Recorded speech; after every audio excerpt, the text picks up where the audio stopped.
আর কিছুদিন পরেই আসছে আমাদের বহুল প্রত্যাশিত সেই মহাশিবরাত্রি। শিবরাত্রি বা মহাশিবরাত্রি হচ্ছে খুবই গুরুত্বপূর্ণ একটি হিন্দু ধর্মীয় উৎসব। এই মহাশিবরাত্রি ফাল্গুন মাসের কৃষ্ণপক্ষের চতুর্দশী তিথিতে পালিত হয়। মহাশিবরাত্রি হচ্ছে হিন্দু ধর্মীয় সর্বোচ্চ আরাধ্য দেবতা দেবাদিদেব মহাদেব শিবের মহারাত্রি। শিব পুরাণ অনুসারে এই রাতেই মহাদেব সৃষ্টি, স্থিতি ও প্রলয়ের মহাতাণ্ডব নৃত্য করেছিলেন। আবার এই রাত্রের শিব ও পার্বতীর বিয়েও হয়েছিল। জগতের সমস্ত অন্ধকার আর অজ্ঞতা দূর করার জন্যই এই শিবরাত্রি ব্রত পালন করা হয়। মহাশিবরাত্রি হল হিন্দু ধর্মীয় সর্বোচ্চ দেবতা শিবকে উৎসর্গ করা একটি বার্ষিক উৎসব। হিন্দু ধর্মের ঐতিহ্যে এই দিনটি খুবই বিশেষভাবে গুরুত্বপূর্ণ। এই মহাশিবরাত্রির কথা বেশ কয়েকটি পুরাণে উল্লেখ রয়েছে। বিশেষ করে পদ্মপুরাণ, লিঙ্গপুরাণ এবং স্কন্দপুরাণে শিবের পূজার কথা বলা হয়েছে। সাধারণত প্রতি বছর ফাল্গুন মাসের কৃষ্ণপক্ষের চতুর্দশী তিথিতে দেবাদিদেব মহাদেবের পূজা অনুষ্ঠিত হয়। দেবাদিদেব মহাদেব ভোলানাথ, শিব শম্ভু ইত্যাদি নামে সনাতন ধর্মাবলম্বীদের কাছে খুবই পরিচিত। এই শিব চতুর্দশীতে মহাদেবের মূর্তির চেয়ে শিবলিঙ্গ আকারে শিবের পূজা করা খুবই গুরুত্বপূর্ণ বলে কথিত আছে। শিব শব্দের অর্থ মঙ্গলময় এবং লিঙ্গের শব্দের অর্থ প্রতীক, অর্থাৎ শিবলিঙ্গ শব্দের অর্থ সর্বমঙ্গলময় এবং বিশ্ববিধাতার প্রতীক। শিব শব্দের আরেকটি অর্থ হচ্ছে মহাপ্রলয়ের পর যার মধ্যে অনন্ত মহাবিশ্ব নিদ্রিত অবস্থায় থাকে। সেরূপ লিঙ্গ শব্দটির অর্থও একই, যেখানে বিশ্ব ব্রহ্মাণ্ড ধ্বংসের পর সব সৃষ্ট বস্তু বিলীন হয়ে যায়। এজন্য শিবলিঙ্গ স্বয়ং পরমেশ্বর ভগবানের প্রতীক রূপে পরিচিত। কারণ বৈদিক শাস্ত্র অনুসারে জগতের সৃষ্টি, পালন ও ধ্বংস পরমেশ্বর ভগবানের 3 গুণাবতার দ্বারা সম্পন্ন হয়। এছাড়া শিবের প্রণাম মন্ত্র থেকে আমরা জানতে পারি শিবরাত্রি ব্রত করলে বহু জন্মের কৃত মহাপাপ দূরীভূত হয়। এজন্য এই মহাশিবরাত্রি এদেশের কোটি কোটি ভক্তের দ্বারা খুবই পবিত্রতার সাথে পালিত হয়। সারা বছরে শিবরাত্রির সংখ্যা হচ্ছে 12টি, কিন্তু সেগুলোর মধ্যে ফাল্গুন মাসের এই তিথিটি সবচেয়ে পবিত্র বলে গণ্য করা হয়ে থাকে। এই শিবরাত্রি অনুষ্ঠানের দিন মনে হয় যে সারা বিশ্বের লক্ষ লক্ষ শিব মন্দির যেন আজকে জেগে উঠেছে। শিবরাত্রির রাতে ওম নমঃ শিবায় মন্ত্রের গুঞ্জনে চারিদিক মুখরিত হয়ে ওঠে। কেননা সবগুলো ব্রতের মধ্যে এই শিবরাত্রির ব্রতকেই সর্বশ্রেষ্ঠ হিসেবে গণ্য করা হয়। কথিত আছে যে এই মহাশিবরাত্রির ব্রত পালন করলে নারীদের সমস্ত মনস্কামনা পূর্ণ হয়। এজন্য কুমারী মেয়ে এবং নারীদের কাছে এই মহাশিবরাত্রির ব্রত একটা সুবর্ণ সুযোগ। সাধারণত মেয়েরা শিবলিঙ্গে জল ঢেলে প্রার্থনা করেন শিবের মতো বর পাওয়ার জন্য। তাহলে কি এত বড় মহাশিবরাত্রির ব্রতর মাহাত্ম্য কি এইটুকুই? শিবরাত্রিতে শিবলিঙ্গের মাথায় জল ঢালার কারণটাই বাকি। আর শিবরাত্রির ব্রত কি শুধুমাত্র মেয়েদের জন্যই? শিবরাত্রির ব্রত পালন করার জন্য কতগুলো নিয়ম আছে। শিবরাত্রির ব্রত শ্রবণ করলে কি হয়? ফাল্গুন চতুর্দশীর মহাশিবরাত্রি কেন এত গুরুত্বপূর্ণ? এই সমস্ত প্রশ্ন অনেকের মনেই উদিত হয়। এই প্রশ্নগুলোর উত্তর হয়তো আমরা অনেকেই জানি না। পুরাকালে কৈলাস পর্বত ছিল অলঙ্কারে সাজানো। সেখানে চারিদিকে পারিজাত ফুলের সমারোহ ছিল। এই কৈলাস পর্বতেই শিব ও পার্বতী বাস করতেন।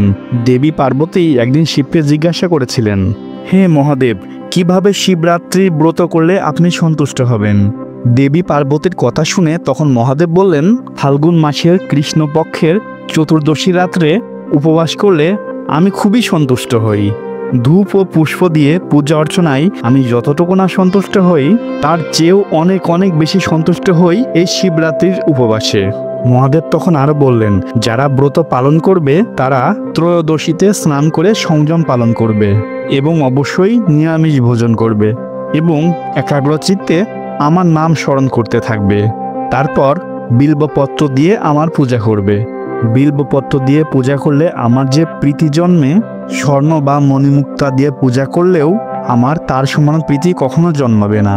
প্রথম প্রহরে দুধ, দ্বিতীয় প্রহরে দই, তৃতীয় প্রহরে ঘি এবং চতুর্থ প্রহরে মধু দিয়ে আমাকে স্নান করাতে হবে এবং পূজা করতে হবে।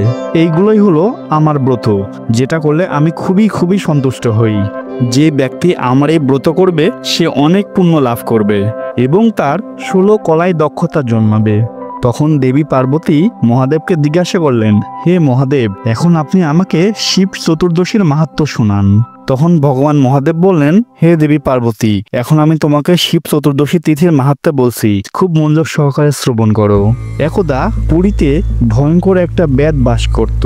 তার আকার ছিল একটু ছোটখাটো বেটে, আর তার গায়ের রং ছিল খুবই কালো, কিন্তু তার চোখ ও চুলের রং ছিল একটু কটা। তার আচরণ খুবই নিষ্ঠুর ছিল। তার বাড়িতে বিভিন্ন ধরনের প্রাণী শিকারের অনেক রকম হাতিয়ার ছিল, যেমন ফাঁদ, জাল ইত্যাদি। সে বনে গিয়ে পশু হত্যা করে বেড়াতো। একদিন সে বনে গিয়ে অনেকগুলো পশু হত্যা করলো। তারপর ওই পশুগুলোকে নিয়ে নিজের বাড়ির দিকে রওনা হলো। পথমধ্যে সে ক্লান্ত হয়ে পড়লো এবং একটি বৃক্ষের নিচে শয়ন করলো এবং কিছুক্ষণ পরেই নিদ্রিত হয়ে গেল। যখন ব্যাধ জেগে উঠল তখন সে দেখলো রাত্রি হয়ে গেছে। সে রাত্রিতে এতটাই অন্ধকার ছিল যে সে চারিপাশে কিছুই দেখতে পাচ্ছিল না। তখন অন্ধকারে হাতড়ে হাতড়ে সে একটি বেলগাছ পেয়ে গেল। সেই বেলগাছের সঙ্গে সে কিছু লতাপাতা দিয়ে সেই মৃত পশুগুলোকে বেঁধে রাখলো। রাত্রে বৃক্ষতলে হিংস্র জন্তু জানোয়ারের ভয় আছে ভেবে সে ওই বেলগাছের উপরে উঠে গেল। সেই বেলগাছের নিচে একটি শিবলিঙ্গ ছিল এবং সেই দিনটা ছিল শিব চতুর্দশী তিথি। আর ওই ব্যাধ সে রাত্রিতে কিছু না খেয়ে উপবাস করেই ছিলেন। সে রাত্রিতে খুব ঠান্ডা পড়েছিল এবং ব্যাধ শীতে কাঁপতে থাকছিল। যখন ব্যাধ গাছের ডাল ধরে শীতে কাঁপছিল তখন তার হাতের ঝাঁকুনিতে কয়েকটি বেলপাতা সে শিবলিঙ্গের উপরে গিয়ে পড়ল এবং শীতকালের রাত্রে গাছের পাতায় অনেক শিশির ছিল, সেই শিশিরের কয়েক ফোঁটা গিয়ে পড়লো সেই শিবলিঙ্গের উপরে। আর নিজের অজান্তেই ব্যাধ উপবাস করে এবং বিল্বপত্র প্রদানে এবং শিশির স্নানে শিবরাত্রি পালন করে ফেলেছিলেন। পরদিন সকালবেলা ব্যাধ গাছ থেকে নেমে নিজের বাড়িতে চলে গেল। বাড়িতে গিয়ে ভোজনের আগে সে তার বাড়িতে একটা অতিথি দেখতে পেল। তখন সেই অতিথিকে দেওয়ার মতো কোনো খাবার ব্যাধের কাছে ছিল না, তাই সে বাধ্য হয়ে নিজের খাবারটাও সেই অতিথির মুখে তুলে দিল এবং এভাবেই নিজের অজান্তেই সে ব্যাধের উপবাসের ব্রতও পালন হয়ে গেল। কালক্রমে ব্যাধের আয়ু প্রায় শেষের দিকে। তখন যমদূত তার আত্মাকে নিতে এলো। আর অন্যদিকে মহাদেবের পাঠানো দূত যমদূতকে শিবলোকে নিয়ে এলো। তখন শিবলোকে মহাদেবের সবচেয়ে প্রিয় নন্দীকে দেখে যম তখন সব কথা খুলে বলল। যম নন্দীকে জানালেন যে এই ব্যাধ সারা জীবন ধরে কুকর্ম করে আসছে। সে সবসময় বিভিন্ন পশু পাখি হত্যা করেছে, তাদের প্রাণনাশ করে মহা পাপ করেছে। তখন নন্দী বললেন, এতে কোনো সন্দেহ নেই যে ব্যাধ একজন দুরাত্মা ছিল। সে সারা জীবনে অনেক পাপ করেছে, কিন্তু সে নিজের অজান্তেই শিবরাত্রি ব্রতের মাহাত্ম্যে পাপমুক্ত হয়েছে এবং সে মহাদেবের কৃপা লাভ করে এখন স্বয়ং শিবলোকে এসেছে। তখন যমদূত নন্দীর কাছ থেকে মহাদেবের মাহাত্ম্য শুনে অবাক হয়ে যমপুরীতে চলে গেলেন এবং তারপর থেকে শিবরাত্রি ব্রত পালনকারীদের উপর সমস্ত অধিকার ত্যাগ করেছিলেন যমদূত। মহাদেবের মুখে এমন ব্রত কথা শ্রবণ করে অবাক হয়েছিলেন দেবী পার্বতী। এভাবেই পৃথিবীতে শিবরাত্রির প্রচলন হলো। শিবরাত্রির এই দিনে মহাদেব সর্বপ্রথম শিবলিঙ্গ রূপে প্রকাশ পেয়েছিলেন এবং পুরাণ মতে এই দিনেই মহাদেব এবং পার্বতীর বিয়ে হয়েছিল। এমনকি মহাদেব স্বয়ং নিজে উমাকে বলেছিলেন যে যে এই শিবরাত্রি তিথি পালন করবে সে তার পূর্বের সমস্ত পাপ থেকে মুক্ত হবে। এই শিবরাত্রির দিনেই মহাদেব তাণ্ডব নৃত্য করেছিলেন। মহাশিবরাত্রির এই ব্রত শুধুমাত্র অবিবাহিত মেয়েরাই নয়, সমস্ত বিবাহিত মেয়েরা এবং পুরুষেরাও এই ব্রত পালন করতে পারবেন। এই ব্রত পালন করলে উভয়েরই মোক্ষ লাভ হবে এবং সবাই পাপমুক্ত হবে। শুধু মহাদেবের মতো স্বামীর জন্য নয়, সাফল্য এবং সমৃদ্ধির চেয়েও এই ব্রত পালন করা যায়। মহাশিবরাত্রির এই ব্রত করলে তমগুণ এবং রজগুণগুলির সংযম শক্তি অনেক বেড়ে যায়। শিবরাত্রিতে মহামৃত্যুঞ্জয় মন্ত্র পাঠ করলে সমস্ত গ্রহের প্রকোপ থেকে মুক্তি মেলে। এছাড়া এই মন্ত্র পাঠ করলে আয়ু সংকট থেকেও বাঁচা যায়। আর যে সমস্ত শ্রোতা এই ব্রতকথা শ্রবণ করেন তারা মহাপুণ্য লাভ করেন। তো বন্ধুরা, শিবরাত্রি নিয়ে যত প্রশ্ন আপনাদের মনে ছিল, আশা করি আপনারা সবগুলোর উত্তরই পেয়ে গেছেন। আর যদি এই ভিডিওটা ভালো লেগে থাকে তাহলে অবশ্যই কমেন্টে হর হর মহাদেব লিখবেন, এবং পরবর্তীতে আরও এমন টাইপের ভিডিও যদি দেখতে চান তাহলে চ্যানেলটা অবশ্যই সাবস্ক্রাইব করবেন। দেখা হবে পরে কোনো ভিডিওতে, ততক্ষণ পর্যন্ত সবাই ভালো থাকবেন। ধন্যবাদ।